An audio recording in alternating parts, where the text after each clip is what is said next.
before I jump into the comic and everything, I guess just fill me in on.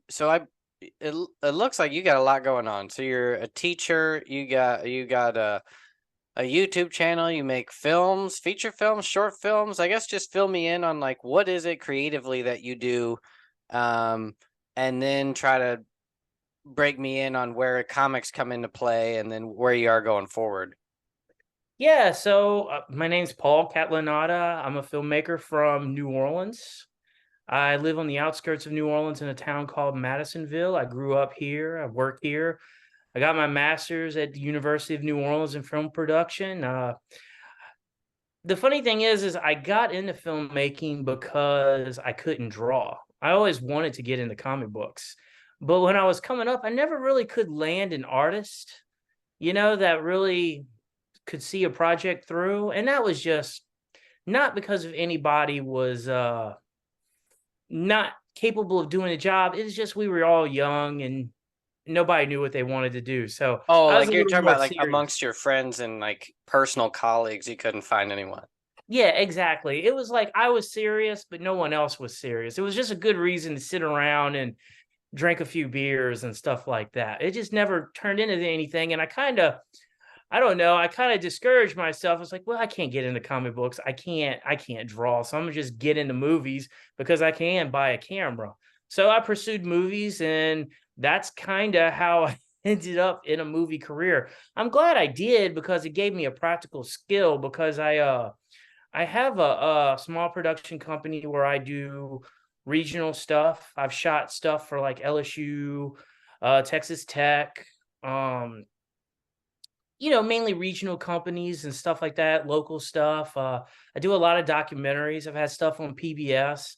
I've done music videos. I've had a few that were on CMT, GAC, all that stuff. Nice. So I did all. Was that? I said awesome. Yeah, that's cool. So I did all that, and I started to get into movies. I mean, when I was at UNO, I was doing short films. I like doing short films. There's something about being making an effective 15 to 10-minute piece.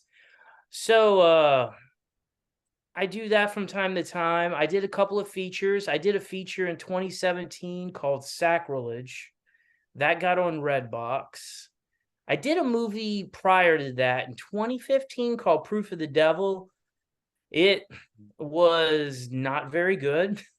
we we I could still, that was one of those kind of productions like we were all friends trying to make a movie, and the producer came to me the night before, said, "Hey, we didn't get insurance. You can't do any stunts in this movie."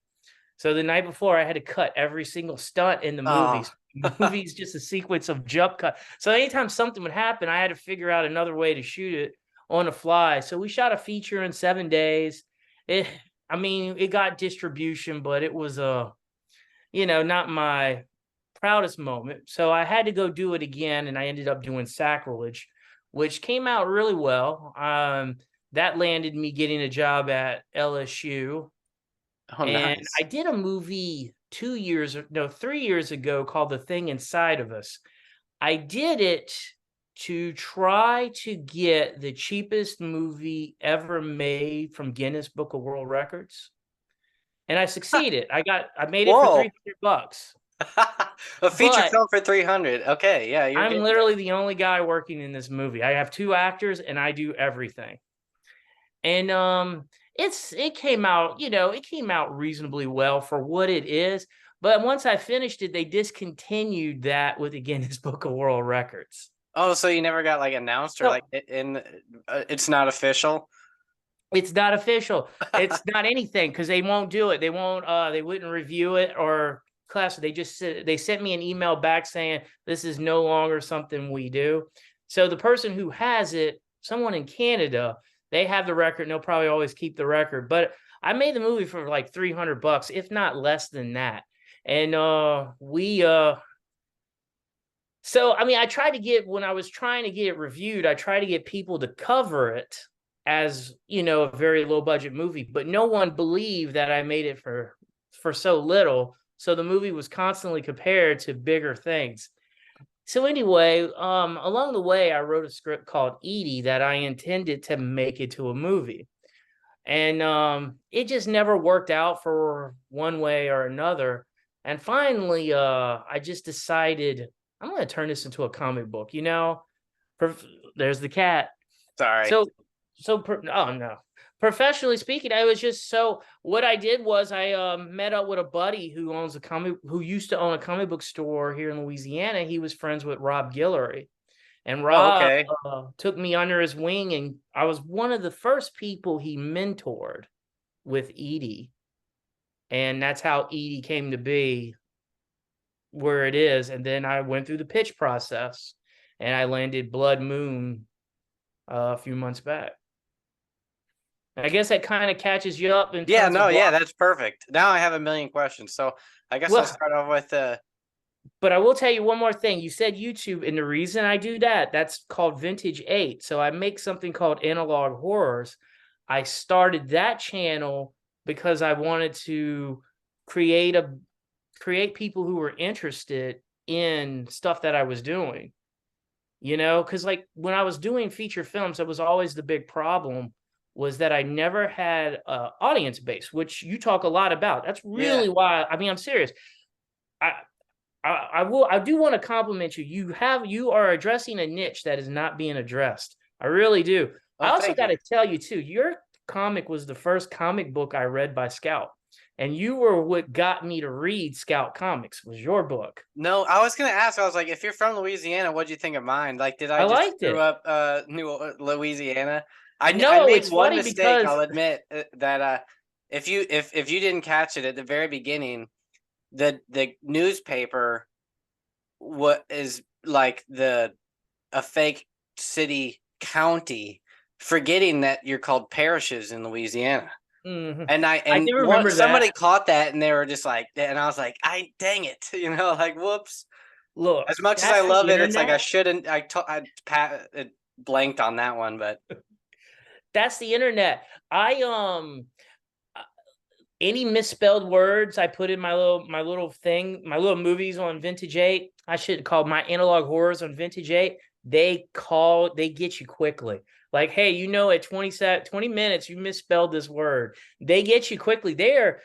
Your audience, specifically an online audience, they are the smartest audience you'll ever find. They yeah, will they'll jump catch right any on you. right away. It's just like, dang, I can be looking for continuity errors in movies and not catch stuff that people just blind viewers are just like, oh, every mistake ever.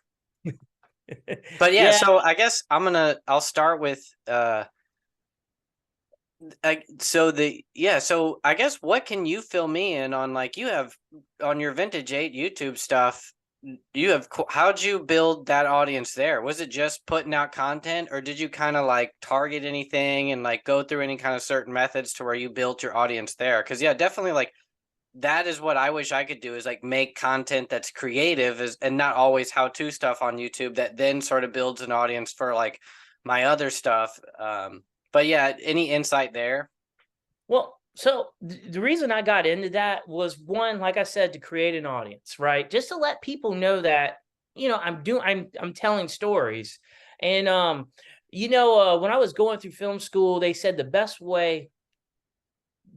what they discovered with TV was the best way to advertise it was to give it away, and then you build an audience that way. Nobody For wants to sure, pay. yeah. They want to just you give your material away. So that was kind of one of the reasons I did it. But I was reading GQ and I came across the Mandela catalog, and it was an analog horror I think this guy has almost 1 million subscribers on his stuff, and it's really well done stuff. And I was like, I think I can do this. So I did. I started doing it, and people started picking up on it. And I started with 3 subscribers, and then it jumped to 6, and then it jumped to 10. And before I knew it was 100, then it was 500, then it was 1,000. It was 1,000 last April, not the April that just passed, but it was 1,000 last April. And that's when I was able to make some kind of revenue on it. And then just today, I'm around 35,000. Dang, I was supposed to say, I was like, you're definitely levels of magnitude above that within a year. So like, yeah, well done on that. So it just basically happened naturally. Yeah, so and I'm hopeful, and it allows me to put that trailer. So I think I sent you the trailer, right, for Edie?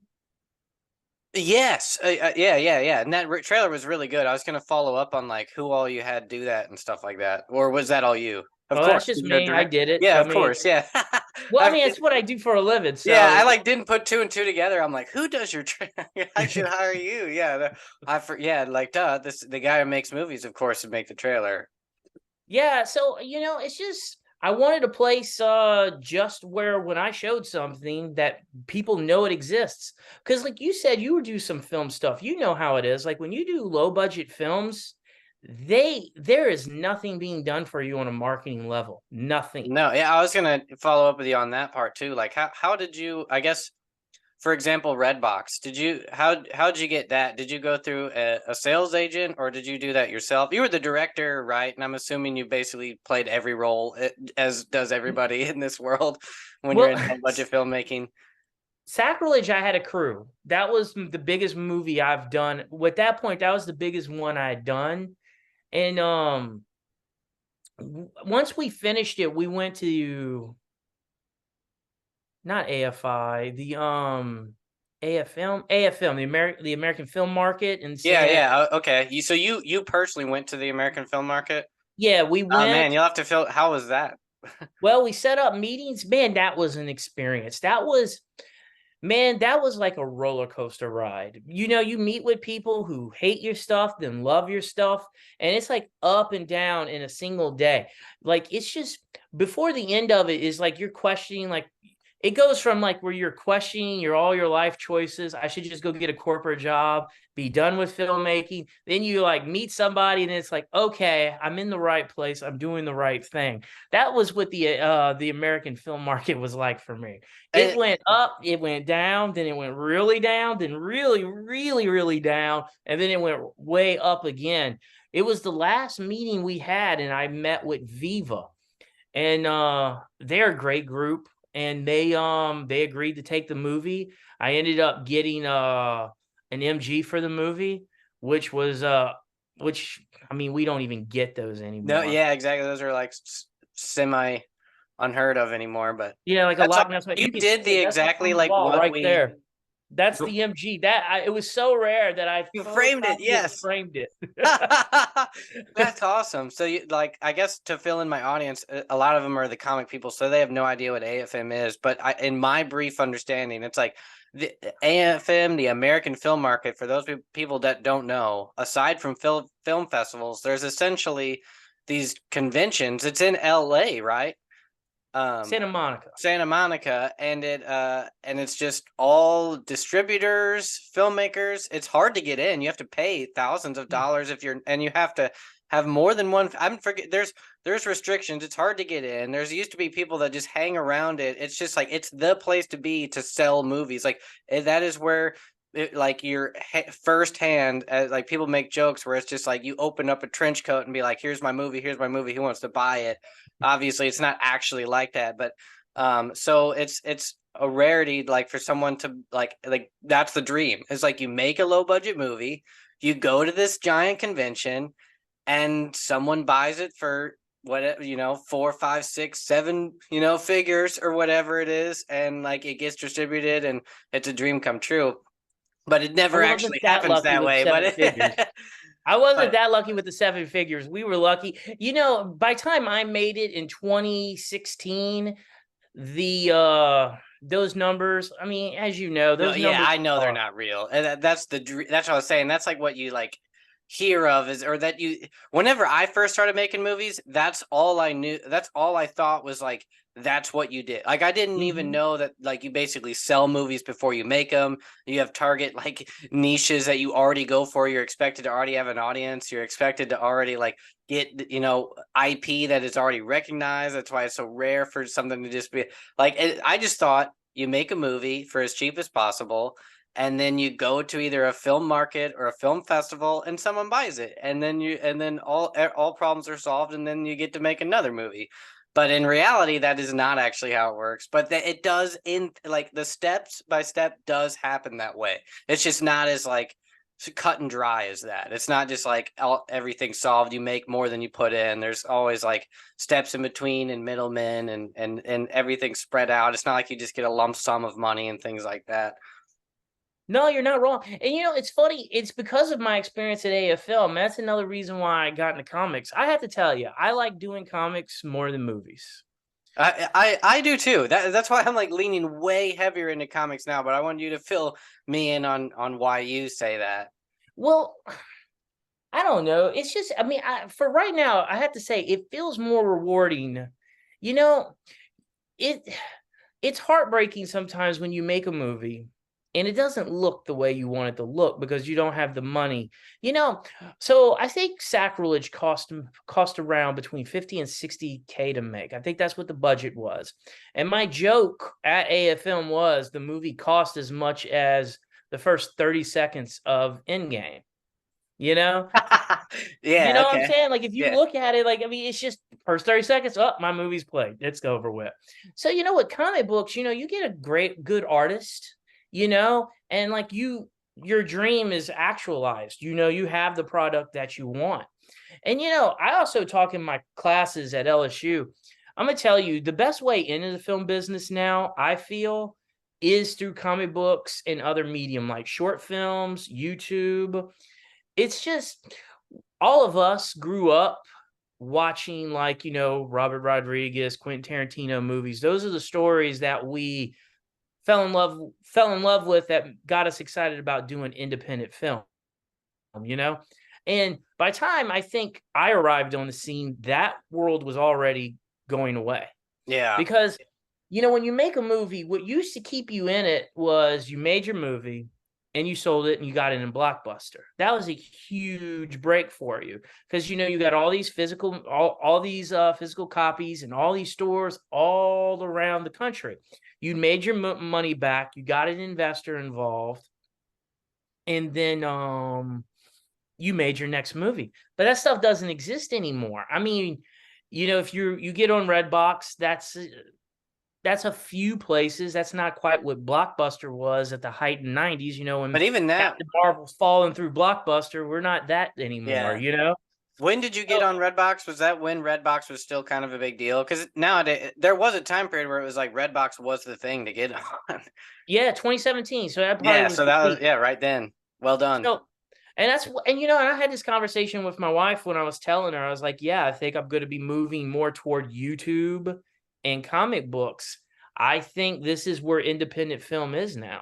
And I mean that with comic books too. Yeah. Because, I mean, it seems like you go left and right and they just option anything. Like, I mean, I'm not Yeah. saying our stuff's going to get optioned. You know what I Yeah. mean? But Yeah, I know like, what you mean though. Yeah. it's just like, I mean, they option anything. And I think like your best shot is you got to make an audience, let someone else know that, hey, there's an audience exists, and they come and they option it and then they make something else out of it. And I think, independent film to me has become more about like venture capitalism. You're going out to create ideas and figure out how they work, Yeah. And it's just, to me, what it is, because like you see it with the back rooms on YouTube. Yeah, I mean, they're yeah, for turning sure. that into a movie. Yeah. Which reminds me, that So was going to bring me to the next another off-brand question, but I was going to say, how would you define analog horror, which is what you do on YouTube, and that's similar to Backrooms, right? Like, what is that exactly? to me, it's experimental horror. Like, I probably have, if anyone from my channel sees this, they'll probably disagree. But to me, what it is it's like it's to me, it's almost like the game of how cheap can you be and be effective and scary. And Okay. after doing the thing inside of us, I was like, game on. I can do that. Like, I mean, if I could do that for $300, let's see how little I can go. My favorite My one that I covers did. cost more than $300 sometimes. What's that? I said the covers to my comic books cost more than $300. Oh yeah. A feature film for $300, and I can see the poster behind it. That looks pretty good. Yeah. I mean, it is what it is. I did one on the channel. If you get a chance, you should check that one out called Children Under the House. Yeah, yeah. I'll take notes, and yeah, I'll check this stuff out later. It's Yeah. just see, what's funny is after it was so popular, I had a lot of my viewers would say like we would like a physical copy of it. So I took 3 months off and I turned it into a book on Amazon. So technically, The Children of House is my first comic book. Hold on, I'll show you. Let me grab it. All right. I turned it into a book. I turned it into a Whoa. book, but they wouldn't let me call it a comic book on when I was doing it. So basically, it's just drawings that I did. Whoa, that's And, really cool looking. but the whole thing is basically the whole movie is told from the perspective of children's I was gonna drawings. say, I was like, is that what that is? It's almost like it's a horror book written by children, or it's supposed to look that could be something, man. You should have you started trying to like make that a thing? Or is that just your only copy that you kind of just like put on the Oh no, pack? you can buy it online. You can go to Oh, okay, Amazon nice. and I'm gonna buy check it out. it. I just did it, and like I've sold a few copies of it, and but yeah, there were just some people who wanted to read it and follow along with it on YouTube, and I was like, okay, well if that's what you want, I mean, I'll blog that. I've always wanted to do a book, and I did this as a dry run to the comic book. Okay, that's a good So you start. know what I When mean? you start with something that unique, you know that It, some I've never seen something like that before. A horror book from the perspective of a child, written almost like a notebook. Well, so it's like a therapist. So you all you hear is the therapist's voice, and the therapist is she's recording it, and she's just showing the pictures that the child drew because that's the only way the child can communicate. Okay, so the book really does follow along with the film. That's awesome. Mhm. That's actually super cool too. Well, So sorry, my cat's like climbing onto my shoes again, but I totally understand. I'm the same boat. I was So just to not to cut you off, but I was gonna back up for a second and like just sort of cutting back into like marketing or I guess like so have you so I'm working also on like basically kind of a nonfiction book on kind of the total start to finish of like what it's like to market and produce comic books and actually make money off of them, and just like films, once it's done there's like a whole nother like going on tour kind of thing as far. And so I was going to ask, like, with your films, have you actually gone to like horror conventions or like actually sold physical DVDs or Blu-rays or had any success with any of that? Or is that just like not even something that you've gone down? now that you say it, I wish I did. I did not think to do that. I never did. I I no, I never did because I ended up with a sales agent and I just kind of let them take care of it, really. Sell it No, to territories.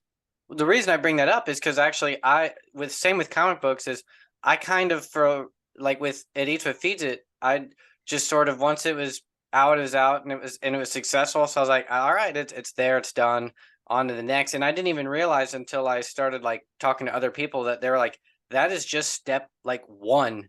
Like the rest of it is like when they're full time, like they're constantly selling in it. They're going to regularly going to conventions.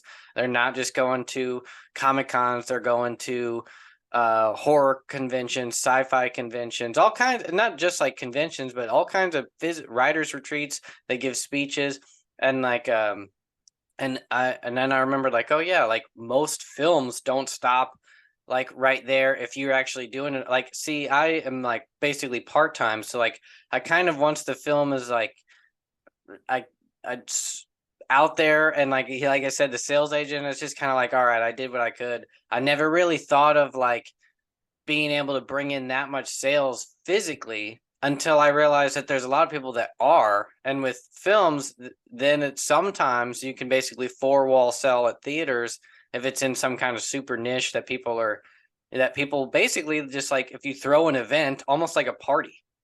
I didn't realize how Mm-hmm. many people are basically just throwing parties and then charging because they're basically there's basically just like a ticketed event to a party, and then they act like it's actually, you're seeing my film, but really it's just like people just want to have a good time to watch the new vampire movie or whatever. So I was just wondering if you had anything going on like that. No, I never did that, but I do plan on doing that with comic books. You know, between your channel and going through the submission process, I feel like that's how deals are made. I feel like that's how you get on the radar of other publishers. For You know, sure. I just don't. They say, and I could be wrong about this, but like I thought, like again, one of your videos was eye opening in that I don't think they go and look at every submission that is sent to them. I don't think it is. Because when I put a trailer with my pitch to Edie, and it would let me know if someone watched it. I can tell you Blood Moon was the only one that watched the Yeah. trailer to Edie. You know, I mean, that's cool. I get it. People have slates. There's timing. There's 100 other issues that go into whether a book is a good thing for them. And but doing that, I'm starting to realize it's like you have to go to these things, you know, and just talk to people. Like when you're doing those conventions, they want to see that you're doing this and that you're going to continue doing this. Yeah. I really feel like, I mean, that's just what I'm gathering from this anyway. I could be wrong. You know more about comic books than I do. Yeah. And that brings me to like kind of what I my point on all that is like how you are already kind of a head start above it is because you do have an audience, even if it isn't directly associated with you as a person. You basically can like you have a lot of different. I'm not sure who all you pitch to, but it's like that. If you're starting from true zero, where you basically have nothing, they look up. At least you could tell basically that the publishers that are actually actively trying to grow and actually find talent, there's some of these publishers that they get so much that unless like they can barely they have it's just like some like film distributors or like they have to cycle through stuff that's already good, and like so they don't even have time to really gauge in anything that's brand new unless they're referred. So like Mhm. whenever it comes to publishers, I most of the time I have to like the way to sort of break out is you sort of have to partner with someone that already is basically established and has a relationship with the publisher you're trying to get on, in order to really break through the noise, because they get so much. And as amazing as it is that indie comics are growing, um, and we encourage that, that just once again it makes it a harder barrier to entry because now you're having to break through everybody else that's new. But that being said, uh, it's so much. You can immediately find an audience, create an audience, even from zero, just like your YouTube with independent comics, even if you don't get a publisher, with Kickstarter and things like that. And that's so much immediately more satisfying than if you're trying to make a film and then I get agree. people to watch it, or even worse, if you're a screenwriter and like your best bet, like you go over, get feedback, and then send it to like festivals or something, and hear nothing back, or you just don't even like get past the first round or whatever, and it can just be really like degrading, or just like, oh man, like I've spent all this time to create this thing, and it goes nowhere. Whereas opposed with comic books, you can pretty quickly sort of put something out there, even if it's just like webtoons and things like that. I was going to ask, like, have you ever considered just like starting a web series or anything like that? Not yet. I mean, I'm the YouTube channel takes most of my extra time in terms of that. Yeah, I Children get Under you. House, I consider a webtoon, to be honest with you. Yeah, the only reason I bring it up is you get like sort of once you now have a finished product that's good and you have experience basically going through the motions of productions and actually selling something and making money with it as you do with like the movies. So you'll already like kind of probably go through it with a more open-minded to kind of what's next, and you'll actually want to do more. But I'll find a lot of people to where they just want, if you're not business minded at all, or it's all about like the stories in your head that they want to get out there, a lot of times, like just throwing it online, you don't have to worry about printing. You don't have to worry about like launch dates or anything like that. You, especially if you're an artist or whatever. You and I are not, so like that's not our Yeah. realm. But it's just one of those ways to, very much like YouTube, you can build a pretty big audience pretty fast if going the webtoon route, or just web comic, even if it's on your own website and things like that, because then you can just like go on forums and people will. I've seen people that just do webtoons strictly on Instagram and stuff like that too. But aside from it's nice and interesting to someone like you who's seen a lot of my videos, and you already kind of like know where I'm coming from. But so when do you launch with Blood Moon? Do you know? January 10th, So you're a January launch. which So means in November is when I'm they gonna do. become obnoxious. Yeah. So do you know how? So Blood Moon's fairly new, but they're rising fast as well. And it um, how many do you know, like how many books they have slated like at the same month as you, or like are you one, like one of three, or the only one, or more than that? Any idea? I don't know, to be honest. I keep the way I keep in touch with that is I follow them on Instagram and, well, every social media that they're on, and I think they release one a month. Okay, yeah, A because new like a new title. So they're yeah, doing their yeah. other titles, but I think one title premieres. I could be wrong. I hate Keith is the guy who runs this, and I hate to say anything and put out the wrong thing, but that's strictly from what I've noticed. Like I've seen one new title come out a month. They got a couple of interesting ones coming out too. They got a haunted house one, I think, coming out next month. That seems pretty cool. There's one, Cover the Dead with Lime. I think that was a series that might still be going. I've read the first 5 of that, and that was really good. So, Nice. Okay. what's Uh, that? that's cool. The reason I bring that up is because that the good news on that is like you won't have your own internal competition really. Hmm. It's like they can hype you just as hard, as in like you're their thing that month or whatever, or even if it's just up to a handful, that's still like they can go equally as hard on all of them. And yeah, so basically once solicitation start, and then you got to start trying to get as many pre-sales as you can get. I don't know. This is something that I'm trying to. I'll get feedback from you. I so my It Eats What Feeds It launched. It was supposed to. I think it was supposed to launch in the spring. I think it got pushed to the summer. Things often get delayed. You'll probably find out, but that in your case might be not be a bad thing, because I hear like books that release in the winter, there's sometimes a lag on that, because people will say like, oh, it's harder to get to comic shops in January. I'm not sure how much that truly affects like our realm in reality, because it it works. It's like it's a double-edged sword, because in when you're such a small niche, it's like just getting an extra 100 people down, that you get like, if you can like personally hand talk to 100 people and be like, pre-order my book, it's almost like you can then assume like it, once a comic shop like gets that pre-order, that like they then see one and assume if one person pre-ordered it, I can probably order three, and sell them.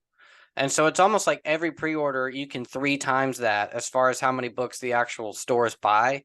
But on the downside of that is if you get like no hardly any pre-orders, plus it's winter, and now you don't even get the people walking in, or like they're kind of like randoms. Now then it's like working against you, to where it's like now it's like you just 100 can push you to 300, or now all of a sudden having not getting anything pushes you to almost a negative, to where you're just ignored. So it's like, try to hype it. I don't think that that actually affects anything, because I had my second book release in February, which was supposed to be another kind of, like winter month, not necessarily the best, and it didn't really affect anything at all. Not that I saw. Well, to people now, I mean, they can order these things directly now. It's so different now than when you and I probably were kids. You had to go to a For comic book sure. store to Yeah, get yeah. everything. Now everybody just gets. I mean, if they want it, they just get it. And like Blood Moon, like like you were saying in one of your videos, like Blood Moon, Mad Cave, what is it, Red 5? If when you're at those, they're not really. They're different by what they publish, but not by how many they're selling. Yeah, yeah. And there's not much of a difference. You know, But those that break out by about the same amount. Like when you see like when they have like a hit, it's crazy how it's just like every other industry that I'm sure like like everything rises to the person that pulls all the weight, like the person that has the magnetism. That's what's holding the publisher afloat. Like it's only a few things that are actually like pulling all the money, pulling all the weight, and kind of everything else is just barely breaking even or not, just kind of. And you hear about this. I talk to authors that they'll be on, and same with like indie music, like the just because you're on a big label or with a big publisher, it's almost as if like it just doesn't guarantee anything. Everyone I've talked to that is like truly broken out, whether they're on a small label, small publisher, or a big one, the only reason they broke out is because they hustled to do it. They went through all the methods that like are like you can look up online. Like they went out like you did. They made a trailer. They went on to YouTube videos. They called everyone they knew. They went through a series of steps that are not mysteries, but you may not know. And that's why like I'm like do what I do, is because I didn't know about this stuff. There wasn't anyone everyone gives like general advice. There's actually one person, and I need to mention him more often, that does give you practical advice, and that's I forget his name, but he runs the course called Comics Launch. Have you heard of that? It's Comics Launch, COMIX Launch. And I think he technically calls it Comics Launch Pro. And he has a course that's specifically dedicated to indie comic creators who want to sell their book on Kickstarter, but it can be directly associated with almost anything that anyone wants to know about. And he goes step by step, like kind of what I'll be doing, but he goes into like very details of like how you actually build an audience on Instagram, how you actually do paid advertising to actually help your campaign, how many people you need to get a part of your campaign to actually fund, how like all the steps you need to go through it. But aside from him, everyone gives very general advice, like you need to be organized, you need to find an audience. It's like, well, oh yeah, I need to build an audience before it's like, yeah, but the how you actually do that is like there's real steps you can take to do that like you need to write a script before an artist can draw it. Yeah, exactly. Like, yeah, here's how you write. I don't know, but it's just like yeah, so I like try to focus on like that step by step stuff, but I kind of lost where I was going with that. But as far as like the point being, like with the Blood Moon and the Scout, and then you can go level up. I know people that are on Image and Boom, and they aren't selling as well as I am, and I'm not at that tier. But and they don't necessarily did it. It's not like they did anything wrong. That's the thing. It's like there's some people that don't have to. It's just like you and like we don't have to go to conventions to sell our movies if we, or whatever. It's just like with comics is when you're an established writer, you make your bulk of your income writing. You don't need to hustle or whatever, or you don't necessarily have to go through all the motions that some of us, like even I myself am still new to, or like are still trying to like really grow our audience or our brand or our books in general. We have to go through sort of extra steps, or like we have to like really get out there and sort of like make a name for ourselves. And like I've driven this before. It's like you have to. It's still a business. It's still stories, and although all our stories are different, we have to have some kind of competitive advantage in order to actually compete in this game. Mm-hmm. And a lot of people are making comic books, and everybody thinks their book is different. I myself think my books are the greatest thing in the world, but I know that that's not gonna sell it. Like I have to have some other form of competitive advantage that's not just story. I have to have artwork that, no one that is unusual and unique. I have to have, variant covers that are by some of the best people in the world, like because otherwise it just gets lost with the crowd, and like that's how I've tried to Yeah. drive forward. It doesn't work for everybody, but you have to find your way of doing it. Do you have any idea of how you might do that with yours? You're already because you can basically use your filmmaking stuff. You can almost do. I can go through all kinds of stuff that you could do, like you Well, I know know. I got Rob Guillory. Like I got Rob to do one of the covers. I'm probably going to use him as an incentive cover. If Nice. you buy 5, you get one. Get the Rob cover. Mm-hmm. That's probably what Blood Moon's going to do. I don't know. They haven't spoken to me about that yet. I'm sure they have a plan. If they ask me, that's what I would think they were going to do. That's if I were to give you any advice, like that is like something I would say is like don't always rely, not saying that you're doing this like just relying on the publisher, but they will often, like, you can lead the way as much as you want. If you want to Mhm. say, I have this idea where I'm going to simultaneously have a video that launches on the same day. I'm gonna market it with something that's a mystery, or like Scout did that actually with one of their books called Swamp Dogs, where they announced the title and they didn't show any of the characters and they made it like this big mystery of who are the Swamp Dogs. Um, and like that, I think was the creator's idea. As far as like anything that you wanted to go beyond your story, especially, like, you can take the helm on that. And it's not always like they just like, because that's the other thing that people don't realize is like these publishers, even the bigger ones, it's just people, like, and not even all of them that's their full-time gig. Like a lot of these publishers, the person that's actually like your editor, they're doing all kinds of stuff, not just editing your book. They're editing multiple of their books. They also have a day job of writing TV or whatever it is. And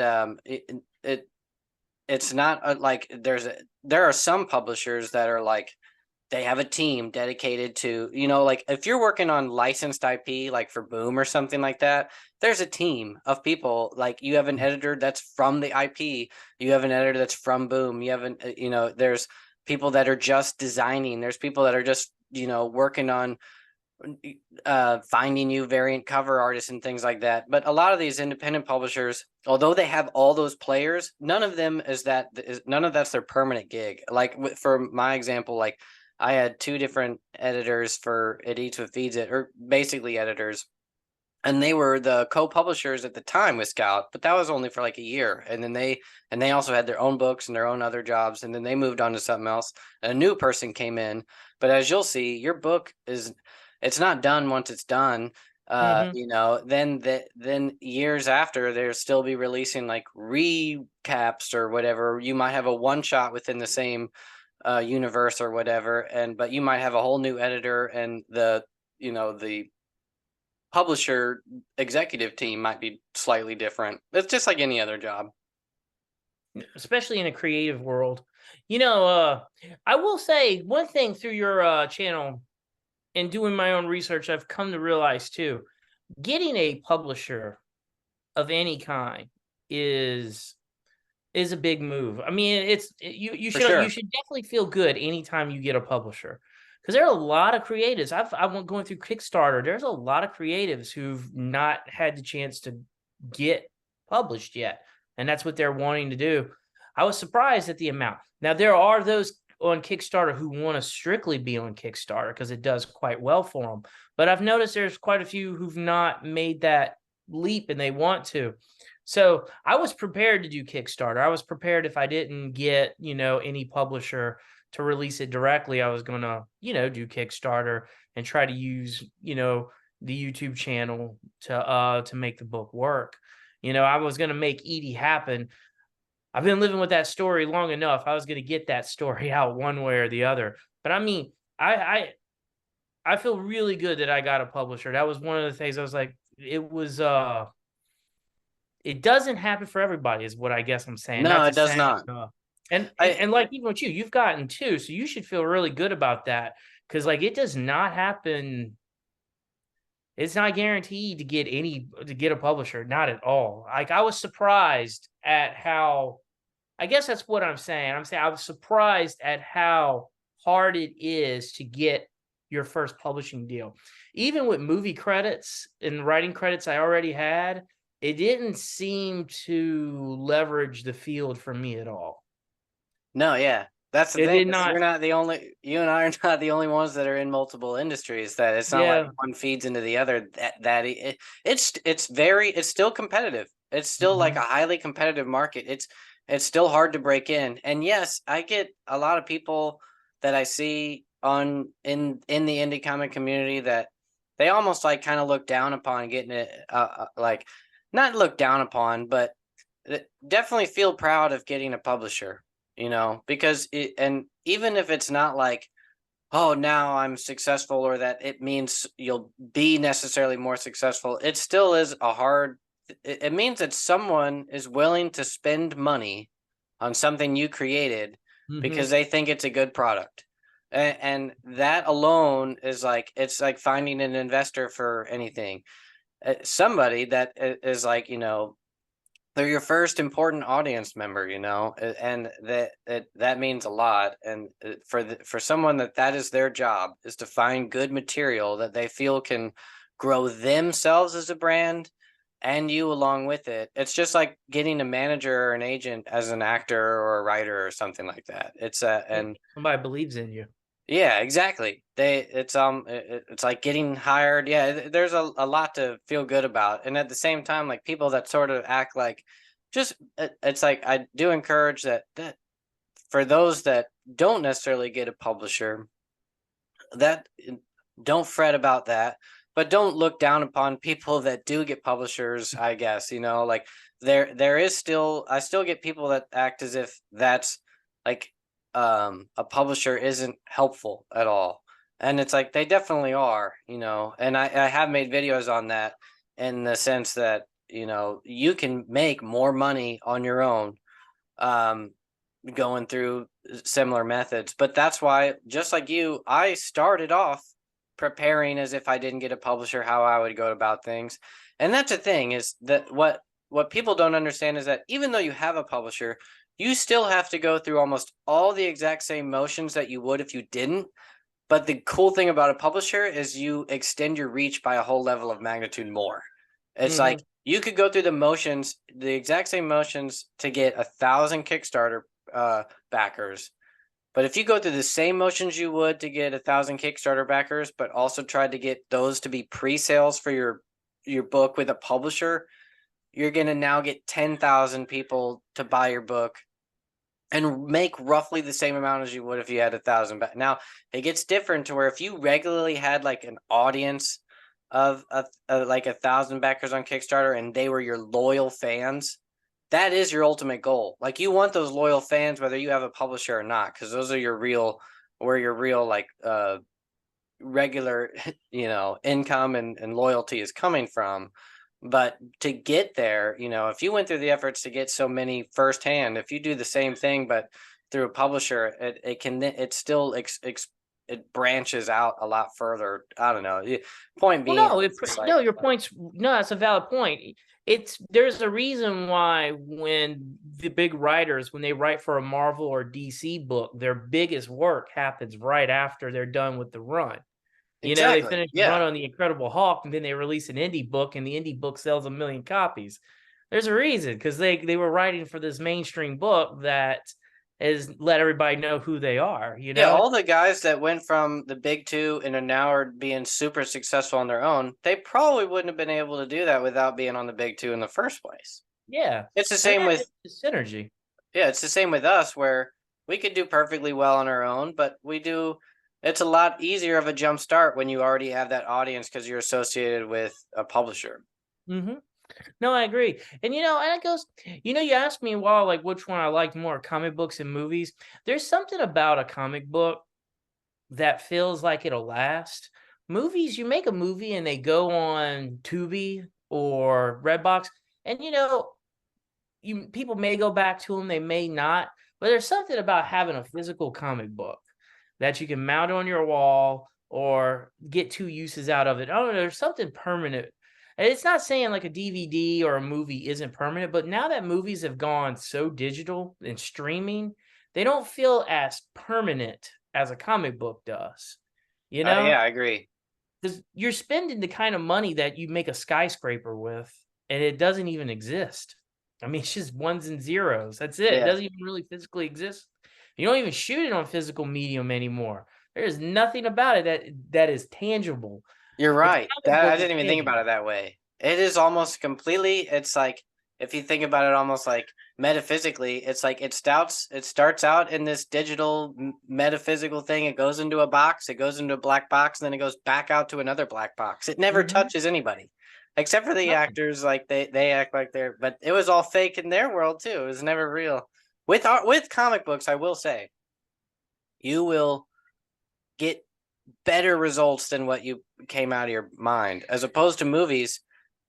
If you write a screenplay, your best bet is maybe 60% of your vision ends up on film. With comic books, 120% come out. Like it eats what feeds it. I could never have foreseen how it actually came out as good as it was. Like even in my head, there's aspects that our artist Gabriel Umazark did that, like the way he has like blood coming out of the house and things like that. Like that's better than I envisioned it in my head. Like he was able to like go beyond, because I was still thinking like movies at the time where I'm trying to think like I keep everything contained. Like I Mhm. still try to think of it as like filming it to where I'm just like I can't like I can't have blood coming out of like exploding from a house and then like like that's it'll all be like I try to think like okay what if it came through this furniture or whatever, but he was able to just go no I can do anything you want, Mhm. like there is no limitation. Even if you were to like something that's imaginary like emotions, that's the beauty of like great artists is they can express that through the I suppose with filmmakers, if you're on a really high level working with like a super great actor where you're just like, man, he really brought out like the whatever, you could get the same experience. But the beauty with comic books is like you don't need the ultra elites, to make creative work that's mind blowing. You just need one other person, It's a and that's fraction really of the about it. budget. Fraction of the budget. It's not saying Fraction. leaving. I spent a lot on movies. Yeah. And I mean Greg, he's done a great job. Have you had a chance to flip through it at all? Have you looked through it or just not yet opened it? I just glanced through it. I didn't even read any words. I'm so I get such little amount of time that No, like you it's got just two like kids, I'll I get get it. there, but like in order to, it's just like No, no, no, you got two kids, I get it. You said a 3-month old? yeah, 3 months yesterday. Yeah, you're not sleeping. So I know exactly what your life is. I know exactly where you are. But no, but you've seen the art and like, we It's really great art, by the way. It's very professional looking. Yeah. I appreciate it. Man, I love working with them. I love working with everybody on the team. Rebecca Good does the coloring, and Buddy Bodin does the lettering. They've all done really great work. I couldn't ask for a better team on this book, honestly. Um, but if you notice, really leaning into the kind of EC comics kind of era, kind of art. Like the old horror comics, we're really trying to hit that. And I think he did a really good job of just landing that. Yeah, yeah. Even with the colors, we were trying to really like hit the colors. I forget what you call that But where it's almost like the other thing is static too, looking. what was that? Sorry, I my video broke I up a think thing. I I was actually skimming through the comic and I was saying I know what you're talking about as far as the styling, and I forget what you what we call that kind of style, specifically where it's almost like not cross hatching, but like with the coloring to where it's like almost like checkered. Yeah, to make it like an old book. That's all. It looks I need good. to It learn looks good. that. But that was Rebecca's idea actually to make it look like that. We've done that with some of the covers too, like the Rob Guillory cover. I don't know if I sent you the Rob cover, but the Rob Yeah, cover is I don't. is a remake of the old Black Cat 50. I need to show that to you. Yeah, it's on it's the front. It's the front page. I think I gave that to you. It's a remake of the Black Cat 50 comic, if you remember. No, that's not ringing a bell. But What at once I can that pull up is from the that old cover. pre-comic. Yeah, look up Black Cat 50. It's an old.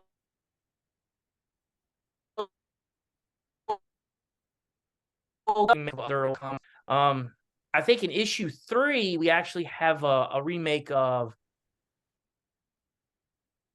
the first appearance of Swamp Thing. You know, we really had fun with the covers whenever we could.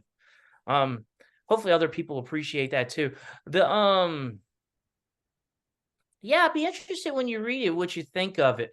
This when you read it, you're gonna definitely pick up on my movie sensibilities because it's framed just like you would if you were to shoot it, where it's kind of an origin story, but as it goes, it escalates from issue to issue. Every issue gets bigger and bigger, kind of like you would if you were shooting a movie. Every 15 minutes, it's like your stakes are getting bigger and bigger and bigger. Because I adapted it from a screenplay. How many You issues know, is it going to be in total? 5. Perfect. Okay. Have you seen my videos where I talk about like length and how like important it is between like 4 and 6? Mm-hmm. Yeah, Yeah, when five's you're perfect because wow. that's like probably 100 something. It's like a perfect graphic trade paperback length. Well, when I was doing this, it was originally going to be 6, and Rob told me, he said nobody's going to. He said no one is going to publish this book at 6. He said it's just too much. He goes, for whatever reason, he really even couldn't tell me. He goes, that's the magic number with a publisher. He says 5. It's 5. It's Yeah. he says if you go beyond 5, it has to be very, very successful. And he's like, if it's too little, then they can't make any money on the back end. And you said that. You were talking Yeah, about that I, trade paperback. I didn't know going into it. I did it wrong both ends. I got lucky both times. You know, like I went too hard or too short on the first, too long on the second. But that's the beauty of like what I've done is like if you do everything else right, you can make mistakes like that and still be okay. But and not like I did everything else right or that I'm a genius. It's just it's but I have spent a lot of time trying to figure out how to make this kind of stuff work. And you know, you just have to go through your motions, and it's crazy how often people are just like not even attempt to do that and kind of go nowhere. But it looks like my internet connection is starting to break up and the baby's crying. So I'm going to sort of wrap up here. I think we're at Okay, about an no hour worries. anyway. But I definitely want to talk to you more because I have a ton more questions. There's a lot more that we have in common and a lot more that I want to know with especially in the film world and you being in Louisiana and just starting in comics. And I want to see what you go from here and YouTube and stuff. I guess the just I'll end on is basically like, what's your main social media that people can follow you on, and what's your next step after this book releases, and basically just you end it out. So they can find me Vintage 8 on YouTube. That's my main social media.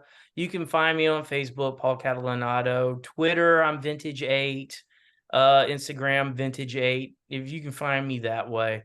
Do you have a website? Vintage8.com. Okay, cool. You can go vintage8.com and find me. And I'm going into another book. As soon as we do issue 5, I'm just going to go through it and keep doing it. What is it, the Michael Bendis route, right? You just keep doing it until somebody notices. It's the way to do it. It's how I do it. Yeah, I mean, I've already written the next thing. It's called The Demon Inside. It's kind of a different take on an exorcism. I'm going to stick with horror Oh, stuff. yeah, I love that stuff. Yeah, and man, I could dive way more into genre and how you've been able to be any of your other successes that I could learn from, I'm gonna try to learn from you. So yeah, stay tuned. So whenever your book you solicit in September or November, right? November. You want to do this again in November? Yeah, maybe not November, but we'll do it like right before it, like final order cutoff. I'm not sure if Blood Moon will have a final order cutoff, but like there's usually like a date you'll know, like everybody needs to pre-order by before then. We'll try to do something around that time. So Christmas. So I'll see you around Around Christmas. Christmas, yeah, like December. Well, cool. Well, thanks for having me on. I love your channel, and I look forward to like I said, I look forward to those tips. Right on, man. And yeah, like so now it's like I have like the YouTube thing is like sort of catching on, and I'm getting a lot more people reaching out. And so that's why I'm starting to write this nonfiction book, because like a lot of the questions people are wanting to know, I do have a lot of the answers to, and I can just like lay it all out in like this book that I'm gonna call Indie Comic Empire, a practical guide to making money with comics and graphic novels. I will probably buy it, just to let you know. So Look, I yeah, want to tell you, man, the one I commented on the video when you started naming publishers that are accepting pitches, man, that was probably the best video I watched in terms of comic books. So I would put Rob Guillory's classes, which was great. Like I enjoyed his classes, but that video to me was like the second biggest thing, because I don't know, like you're listening and you were putting in perspective like how many the numbers of what they're selling. So that's another thing that's better than movies. You don't get to know all the numbers of what the movies do. They yeah. have that tricky accounting. I mean, most people don't know that Peter Jackson had to sue New Line because they said that Lord of the Rings was unprofitable. Yeah. You don't see that with comic books because that's public knowledge. How many they're publishing, you can go look at that. But Although the main website where you look a lot of those numbers up, that Diamond stopped releasing that month to month. really, well, I So think it's like, yeah. isn't it like isn't it quarterly now?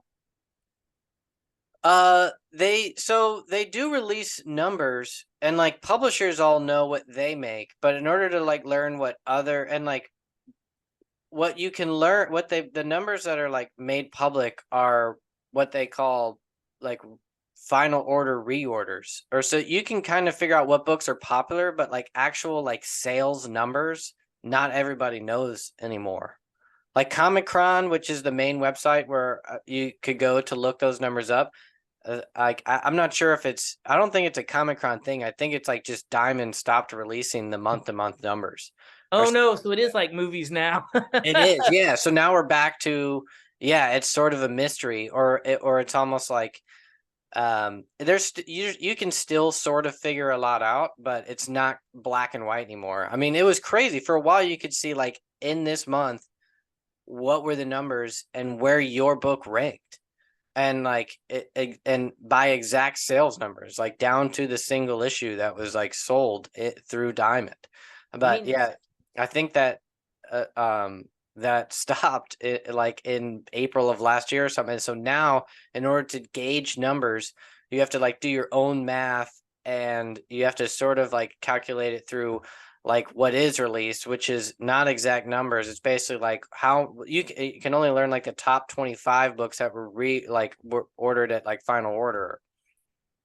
But yeah, I could delve into like, so yeah, it's very sad because it was like, yeah, I was able to figure like everything up until like the publishers that were known last year. You can sort of like do the math like I did in that video, and yeah, I'm glad you found that helpful, because well, that no, was but what was something I was cool? looking for back in the day, and it didn't exist. Well, what was cool was the comparison.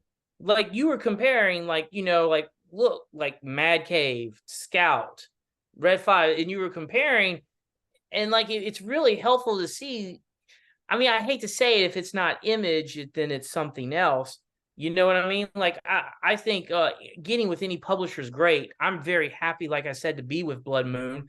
The guy Keith is great, but it was interesting to see the way you phrased it and like, look, this is what Image is selling. These are what these other publishers are selling.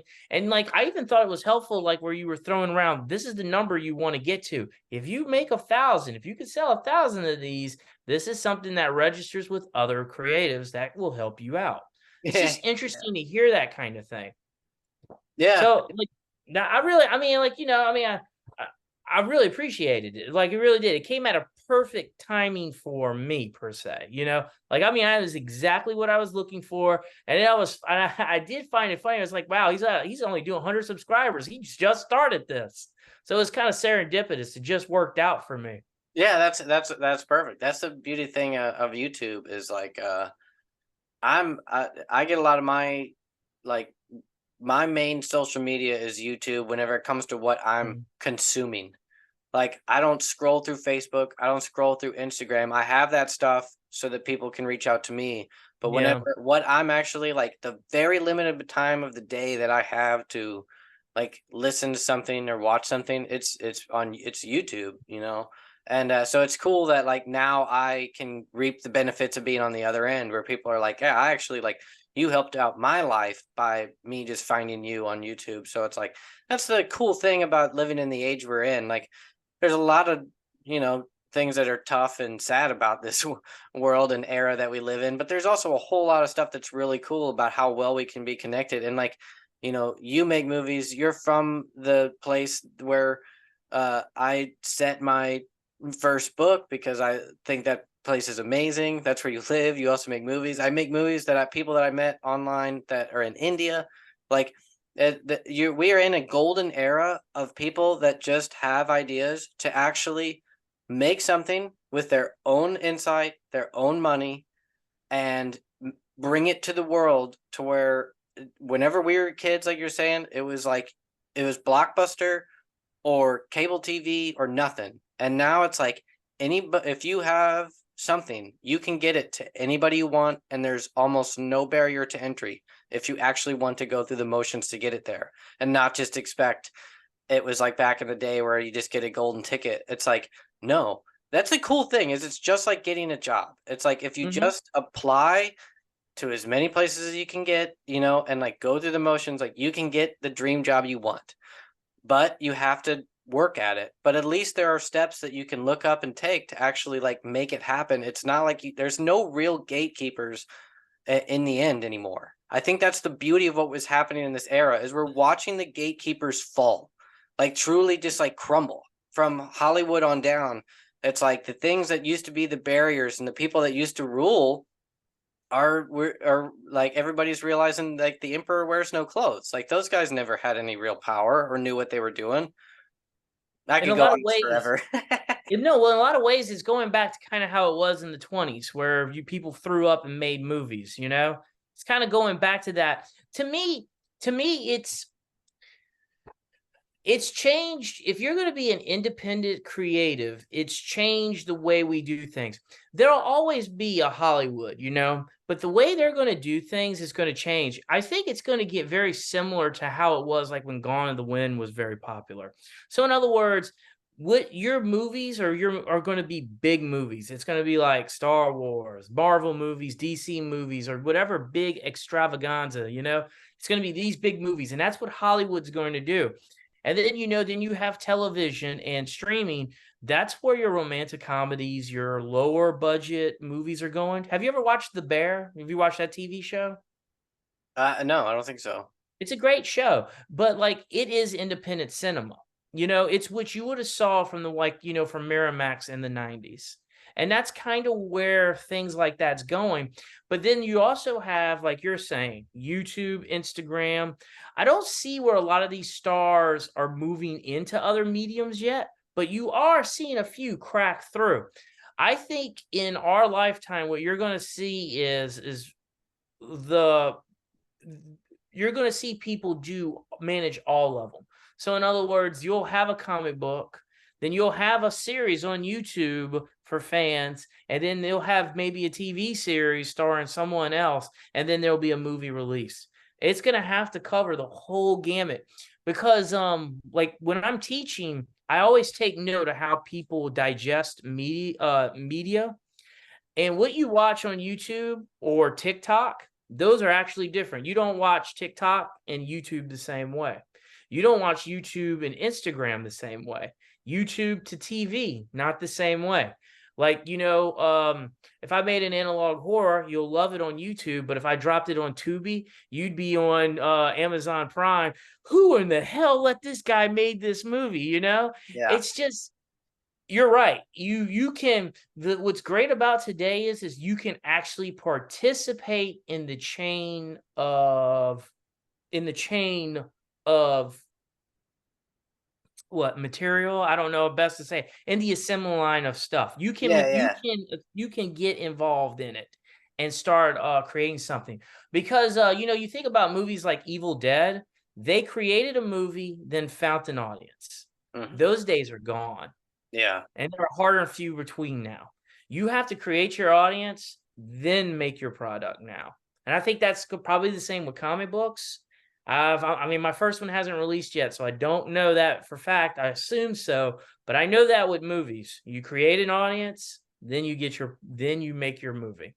And I'll end on like that note is like, and that is the beauty of a publisher is like, they do have a built-in audience. That is why we like to go with them. The downside is you don't get to reap as much benefits from that audience because it's technically their audience. It's not yours. So if you can build an audience that's yours, you have an advantage, but that doesn't mean anything's better or worse about publishers or distributors or production companies or whatever. Rising tides, man. Rising tides raises all ships. I didn't realize how much like your character from it Eats What Feeds It that you look like. You actually remind me of that character. Oh man. Yeah. Was that on purpose? I know that's the last. I know you got a baby crying. Last question. Was that on purpose? No, it was not on purpose. Because you got red hair. I didn't notice you had red hair until now. Well, it's technically brown. It's probably just the lighting. Oh, okay. If I did, yeah, yeah. This room is kind of weird lighting.